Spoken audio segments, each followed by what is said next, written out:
नमस्कार दोस्तों, स्वागत है आपके अपने YouTube चैनल सक्सेस मंत्रा भाई दीपक राय। मैं ऋतिक सरवानी आज फिर से उपस्थित हूँ आप सभी के बीच राजस्व लेखपाल की मैथ लेकर। जैसा कि अभी हमारा टॉपिक कौन सा चल रहा है, नंबर सिस्टम। नंबर सिस्टम में मैंने 2 वीडियो डाल रखी थी जिसमें मैंने प्रैक्टिस क्वेश्चन को सॉल्व कराया था नंबर सिस्टम से रिलेटेड। नंबर सिस्टम में जितने टाइप के क्वेश्चन होते हैं उन सभी टाइप के क्वेश्चनों को कराने की मैं पूरी कोशिश कर रहा हूँ। जैसा कि मेरी 2 पार्ट वीडियो जा चुकी है जिससे आपने बहुत अच्छा अपना रिस्पॉन्स दिया। आगे आज ये मेरी तीसरी वीडियो है जो कि नंबर सिस्टम पे डिपेंडेबल है। इसके बाद 1-2 वीडियो और आएगी, तब जाकर पूरी तरीके से नंबर सिस्टम आपका खत्म होगा।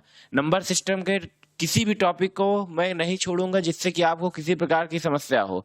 आपके लेखपाल एग्जाम में 25 में से 25 नंबर पक्के आने हैं अगर आप अपना 10 मिनट हमारी वीडियो देखते हैं।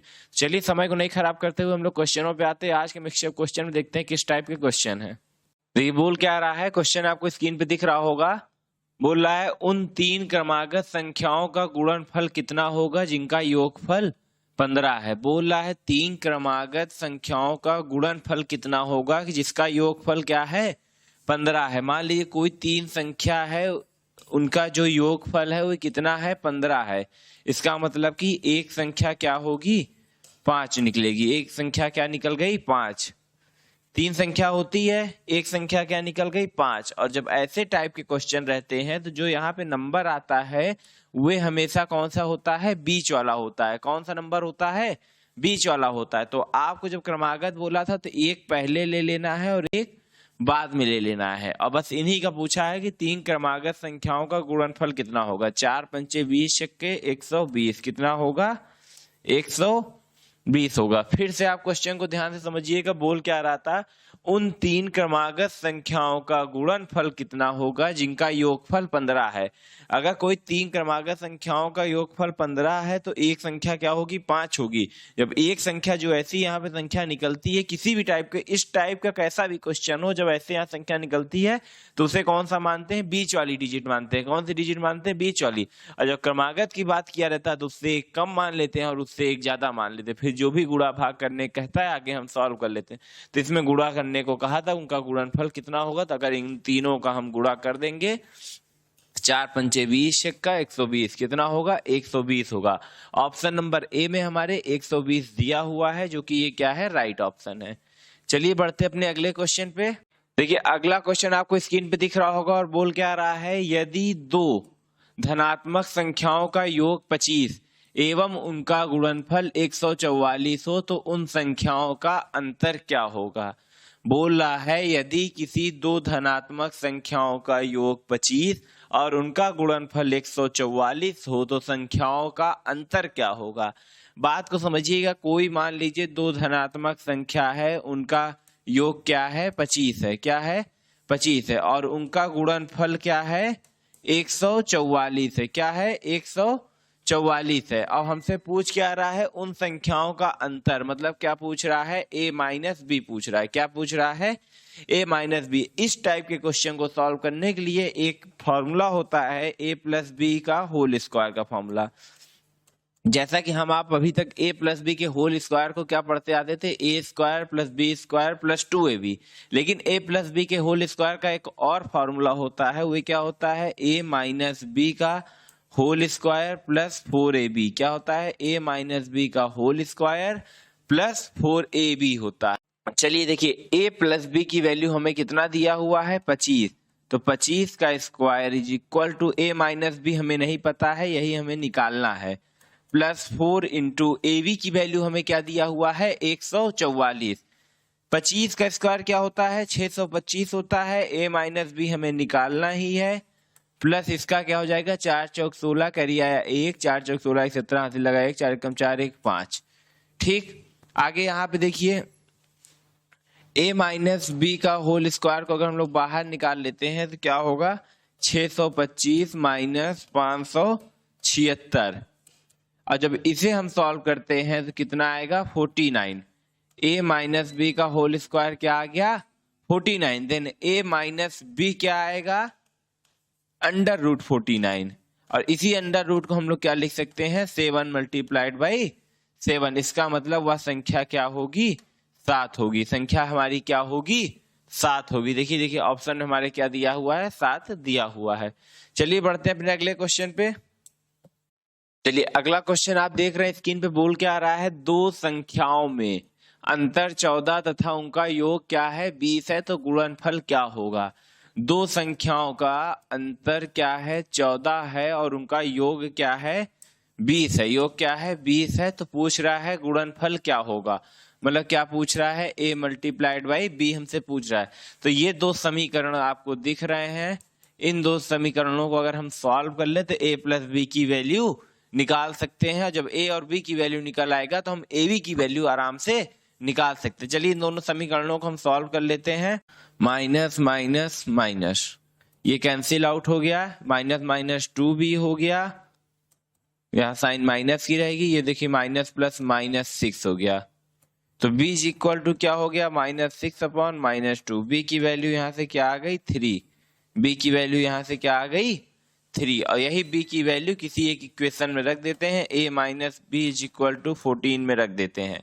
a minus 3 is equal to 12, a is equal to 14 minus plus 3, a की वैल्यू क्या आ गई 17, a की वैल्यू क्या आ गई 17। देखिए a की वैल्यू 17 है, b की वैल्यू कितना है 3 है, और देखिए a प्लस बी 17 और 3 कितना हो गया 20 हो गया, 17 में से 3 गया 14 हो गया। देखिए हमारे समीकरणों को ये एकदम मैच कर रहा है। हमसे पूछा क्या है, a मल्टीप्लाइड बाई b पूछा है, तो 17 गुणे 3 कितना होगा 51 होगा, 17 गुणे 3 कितना होगा 51 होगा। देखिए ऑप्शन नंबर 3 में 51 हमारे दिया हुआ है। नंबर सिस्टम में इस टाइप के भी क्वेश्चन आपको हर एग्जाम में देखने को अवश्य मिलेंगे। तो इस टाइप के क्वेश्चनों को यहाँ पे तो 1 2 3 सॉल्व होंगे। आपको इस टाइप के क्वेश्चन की प्रैक्टिस को खुद से करना है, प्रैक्टिस ही सब कुछ है। अगर आप सेल्फ स्टडी और प्रैक्टिस नहीं करते हैं तो आपको लाख आता रहे, आप अपना समय नहीं बचा पाएंगे। वो समय क्यों नहीं बचेगा, क्योंकि आपने प्रैक्टिस नहीं की थी। तो इसलिए आप प्रैक्टिस को एकदम टाइट रखिए, हर टाइप के क्वेश्चनों को लगाने की कोशिश करिए, ताकि एग्जाम में आपके पास आता तो रहे, आता तो सब कुछ है, बस समय आप जल्दी जल्दी बचा लीजिए, ताकि आपको जो क्वेश्चन नहीं आते उसमें आप ज्यादा समय अपना दे पाइए। चलिए बढ़ते हैं अगले क्वेश्चन पे। देखिए अगला क्वेश्चन बोल क्या रहा है, थोड़ा सा ये हमको लगता है स्कैन अच्छे से हुआ नहीं है, तो आपको क्वेश्चन कम समझ में आ रहा होगा। मैं 2-3 बार आपको क्वेश्चन पढ़ देता हूँ, आप क्वेश्चन बखूबी समझ लीजिएगा। बोल क्या रहा है, दो संख्याओं का योगफल 16 है तथा गुणनफल 55 है। कितना है 55 है, तो उनका वित्त क्रमों का योग क्या होगा। फिर से क्वेश्चन में बता दे रहा हूँ, दो संख्याओं का योगफल क्या है 16 है, इसका मतलब a प्लस बी कितना दिया हुआ है 16 दिया है, और गुणनफल a इंटू बी कितना दिया हुआ है 55 दिया हुआ है। तो उनके वित्त क्रमों का योग, वित्त क्रम क्या होता है a upon a plus a upon b, इसी को हमको पूछा है हुए, इसी को हमको सॉल्व करके इनकी वैल्यू बतानी है। हमें किनकी वैल्यू बतानी है, इसकी वैल्यू बतानी। जब इसकी वैल्यू हमें बतानी है, इसी को हम थोड़ा सा सॉल्व कर लेते हैं। अगर इसका एलसीएम हम लेंगे क्या आएगा, ए बी आएगा। इन दोनों का हमने क्या ले लिया, एलसीएम ले लिया। बी यहाँ चला जाएगा, ए यहाँ चला जाएगा, बी प्लस ए। अब आप देख सकते हैं कि हमें b प्लस ए की वैल्यू क्या दिया हुआ है 16 दिया हुआ है, और इस ए बी की वैल्यू हमें क्या दिया हुआ है 55 दिया हुआ है। तो इनके वृत्त क्रमों की वैल्यू क्या आएगी 16/55, क्या आएगी 16/55, जो कि ऑप्शन नंबर बी में हमारे दिया हुआ है। चलिए एक बार फिर से आप समझ लीजिए क्वेश्चन को। बोला क्या है, दो संख्याओं का योगफल 16 है तथा गुणनफल 55 है, उनके वृत्त क्रमों का योग क्या होगा। आप यहाँ देखिए a प्लस बी की वैल्यू 16 दिया है, a इंटू बी की वैल्यू 55 दिया है। वृत्त का मतलब क्या, 1/a प्लस 1/b की वैल्यू हमसे पूछा है। देखिए इन दोनों का हमने एलसीएम ले लिया, ए बी ऊपर, ये बी यहाँ चला गया, ये ए यहाँ चला गया। अब बी प्लस ए की वैल्यू हमें दिया हुआ है, ए बी की वैल्यू हमें दिया है, अपॉन में रख दिए। अगर ये कट रहा होता तो काटते, नहीं कट रहा है तो यहीं छोड़ दे। देखिए ऑप्शन में 16/55 दिया हुआ है। आशा करूंगा आपको ये भी क्वेश्चन समझ में आया है। चलिए बढ़ते हैं अपने अगले क्वेश्चन पे।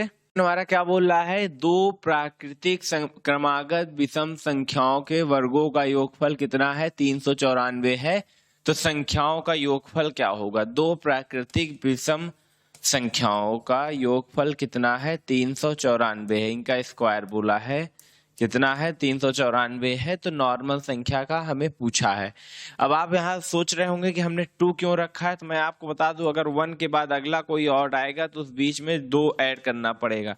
3 के बाद अगला कोई आएगा तो उसमें भी क्या ऐड करना पड़ेगा, 2 ऐड करना पड़ेगा। इसीलिए हमने जो x संख्या मानी थी उसमें कितना ऐड कर दिया, 2 ऐड कर दिया। कितना ऐड कर दिया, 2 ऐड कर दिया। अब आगे आप देखिए, इसको हमें थोड़ा सा सॉल्व करना होगा। X square plus 4 plus 4x is equal to 394। अब फिर आप यहाँ देखिए x क्या हो गया, 2x square plus 4x is equal to 390। अब ये देखिए, ये +4 उधर जाएगा, -4 हो जाएगा, इक्वल टू बचेगा क्या, 390। अब आगे आप देखिए, यहाँ हमें सब में 2 कॉमन दिख रहा है, हम 2 बाहर निकाल लेते हैं। X square plus 2x is equal to 195। इसी का हम लोग को थोड़ा सा फैक्टर करना है। क्या है, x square plus 2x minus 195 is equal to 0। जैसा कि हम लोग जानते हैं, x square plus 15x minus 13x minus 195 is equal to 0। देखिए 15 में से 13 जाएगा, 2 बचेगा, और 15 इंटू 13 करेंगे तो 195 आएगा। कक्षा 8 के लास्ट चैप्टरों में और कक्षा 9 के एकदम प्रथम चैप्टरों में इस टाइप के क्वेश्चन बहुत ज्यादा सॉल्व हुए रहते हैं। इसीलिए कहा जाता है कि जो कंपटीशन एग्जाम की अंक गणित होती है, पूरा 6 से लेके 9 तक के गणित पे बेस होती है। तो अगर आप 6 से 9 तक के गणित के बेस को एकदम क्लियर कर लेंगे तो आप किसी भी मैथ को, जो भी हमारे आगामी एग्जाम है या जो भी होने वाले एग्जाम है, उसमें आपको कभी मैथ में प्रॉब्लम ही नहीं होगी। आप अपना बेस बस मजबूत रखिए, 6, 7, 8, 9 की किताबों को लगाना शुरू कर दीजिए, आपकी गणित एकदम ही मतलब बेस्ट हो जाएगी। चलिए हम लोग अपने क्वेश्चन को सॉल्व करते हैं। यहाँ देखिए x प्लस 15, यहाँ -13 कॉमन ले लिए, क्या बचा, x प्लस 15। एक ब्रैकेट में क्या हो गया, x प्लस 15 हो गया, एक ब्रैकेट में क्या हो गया, x माइनस 13 हो गया। चलिए इसको लेके हम लोग यहाँ पे सॉल्व कर लेते हैं। x minus 13 is equal to 0। x की वैल्यू क्या आ गई, 13। और जब x की वैल्यू 13 आ गई, अगली संख्या को हमने क्या माना था, हमने क्या मानी थी, x प्लस 2 मानी थी। देन 13 प्लस 2 क्या हो गया, 15 हो गया। तब एक संख्या 13 है, दूसरी संख्या 15 है, दोनों का अगर हम लोग योग कर देंगे कितना आएगा, 28 आएगा। उन संख्याओं का योग क्या था, 28 था। क्वेश्चन को एक बार आपको मैं फिर से समझाता हूं, बखूबी आप एक बार समझ लीजिए। 2 प्राकृतिक क्रमागत विषम संख्याओं के वर्गों का योगफल 394 है, तो उन संख्याओं का योगफल क्या होगा। देखिए एसएससी के एग्जाम में ये आया चुका है। क्रमागत हमारी विषम संख्या ये थी, अगली क्रमागत विषम संख्या ये थी, दोनों के वर्गों का योगफल कितना था, 394 था। हमने इसको फॉर्मूले पे खोला। किस फॉर्मूले पे खोला, A square a plus B के होल स्क्वायर पे खोला, A square plus B square plus 2ab पे। ठीक, उसके बाद हमने इसे सॉल्व किया, यहाँ से थोड़ा सा 4 उधर गया तो 390 बचा, बाकी वही मैंने लिख दिया। x 2x स्क्वायर हो गया। यहाँ बहुपद और उसके गुणनखंड चैप्टर में इसको बहुत खूबी समझाया गया है कि कैसे निकालते हैं।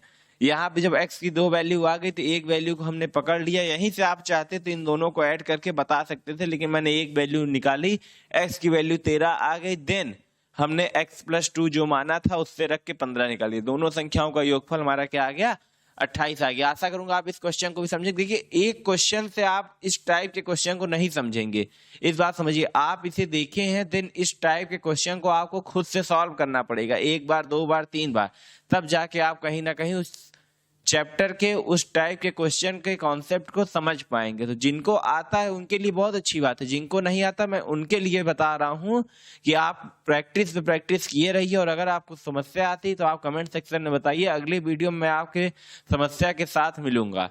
चलिए बढ़ते अपने अगले क्वेश्चन पे। क्वेश्चन क्या बोल रहा है, 3 क्रमिक पूर्ण संख्याओं का कुल योग 1350 है, तो सबसे छोटी तथा बड़ी संख्या का योगफल क्या होगा। क्वेश्चन देख के लग रहा है कि आप बड़ी बड़ी डिजिट दिया है, ज्यादा समय लेगा, लेकिन आप बिल्कुल परेशान नहीं हुई। आप बस हमारी वीडियो को में अपना 5 मिनट दीजिए और इस टाइप के क्वेश्चनों को आप 2 मिनट में सॉल्व करना सीख जाएंगे। आइए देखिए बोल क्या रहा है, 3 क्रमांकित पूर्ण संख्याओं का जो हमारा योगफल था कितना था, 1350 था। इसका मतलब कि जो इसकी बीच वाली संख्या होगी 3 चौक 12, 1 3 5 15, 450। मैंने आपको इस टाइप के 3-4 क्वेश्चन करा दिया, उसमें बता दिया जो ऐसी संख्या आती है वो हमेशा कौन सी संख्या होती है, बीच वाली होती। तो आप एक इधर वाली ले लीजिए, क्या हो जाएगा 449, और एक इधर वाली ले लीजिए, क्या हो जाएगा 451। और इन तीनों को जब आप जोड़ लेंगे तो 1350 ही आएगा, ना होगा आप एक बार चेक कर लीजिएगा। अब हमसे बोला क्या है, सबसे छोटी और सबसे बड़ी संख्या का योगफल कितना होगा। तो जब इन दोनों को जोड़ेंगे तो क्या आएगा, 900। कितना आएगा, 900। 4 4 800, 51 49 100, 800 100 क्या हो गया, 900। देखिए ऑप्शन नंबर सी में हमारे 900 दिया हुआ है।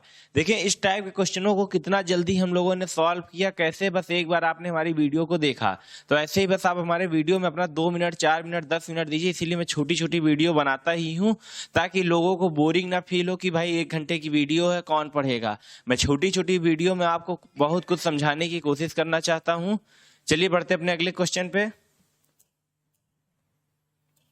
देखिए अगला क्वेश्चन स्क्रीन पे हमारे है, क्या बोल रहा है, 3 धनात्मक संख्याओं में पहली तथा दूसरी का गुणनफल 42 है। पहली तथा दूसरी का गुणनफल 42 है। दूसरी तथा तीसरी का गुणनफल क्या है, 56 है। तो तीसरी तथा पहली का गुणनफल, तीसरी और पहली का गुणनफल क्या है, 48 है। तो पूछा तद अनुसार तीसरी संख्या क्या होगी। तो तीसरी संख्या हमारी क्या होगी ये पूछ रहा है। मतलब ए बी सी का अगर हम लोग स्क्वायर कर दें तो क्या हो जाएगा, 42 इंटू 56 इंटू 48, क्या हो जाएगा 42 इंटू 56 इंटू 48। और ए बी सी अगर हमें निकालना होगा तो क्या हो जाएगा, अंडर रूट 42 इंटू 56 इंटू 48। इसी को थोड़ा सा और आप सॉल्व कर लिए। 42 को हम लोग क्या लिख सकते हैं, 7 इंटू 6। 56 को क्या लिख सकते हैं, 7 इंटू 8। और 48 को क्या लिख सकते हैं, 6 इंटू, देखिए क्या लिख सकते हैं, 6 इंटू 8। अब यहाँ से आप देखिए 7 कॉमन है, यहाँ 8 कॉमन है और यहाँ पे क्या कॉमन है, 6 कॉमन है। यानी वो 3 संख्या क्या निकली, 7 6 और 8। हमसे तीसरी संख्या पूछा था, तीसरी संख्या हमारी क्या है, 8 है, जो कि ऑप्शन नंबर डी में दिया हुआ है और यही ऑप्शन हमारा क्या होगा, सही होगा। एक बार पुनः समझिएगा और एकदम बखूबी समझने का प्रयास करिएगा। बोल क्या रहा है, 3 धनात्मक संख्याओं में पहली दूसरी का 42, दूसरी और तीसरी का गुणनफल 56, तीसरी और पहली का गुणनफल 48 है।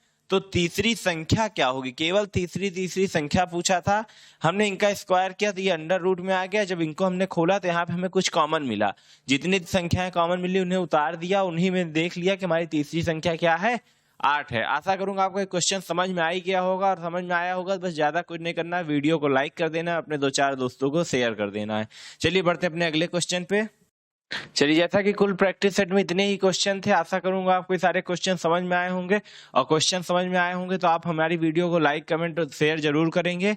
बस आप अपना सपोर्ट थोड़ा सा मेरे लिए बनाए रखिए। बाकी मैं आपको विश्वास दिलाता हूं कि लेखपाल के मैथ में आपका एक क्वेश्चन भी नहीं छूटेगा, इसकी गारंटी मेरी है। मैं रेगुलर आपके लिए वीडियो लाता रहूंगा। बस आपका काम क्या है, अपना 10 मिनट का समय देके हमारी वीडियो को देखना और उस टाइप के क्वेश्चनों को खुद से सॉल्व करना और हमारी वीडियो को लाइक कमेंट शेयर करना। धन्यवाद। आप हमारी वीडियो को लाइक कमेंट्स, धन्यवाद। आप अपना सपोर्ट मेरे लिए ऐसे ही बनाए रखें।